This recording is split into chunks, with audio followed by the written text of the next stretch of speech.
5 دقیقه دیگه میرسیم. اسلام آباد ساعت 8:15.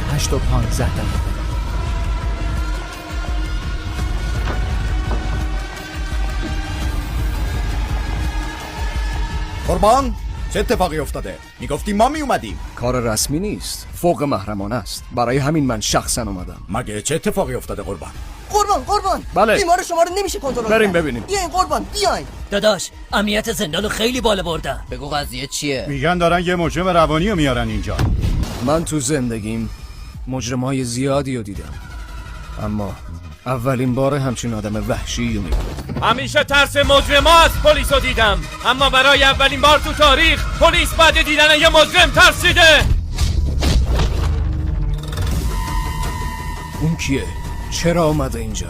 چرا این همه آدم رو کشته؟ وقتی میپرسیم میگه هیچی یادم نمیاد، هیچی نمیدونم. یعنی اون واقعا هیچی یادش نمیاد یا برای ما نقش بازی میکنه؟ تا وقتی حقیقت رو نفهمیم باید زنده بمونه. داداش این اولین باره که دارن یه زندانی رو با وضعیت فوق امنیتی میارن اینجا. کنترل کردن اون سخته، برای همین بهش آرام بخش زدن و دارن میارن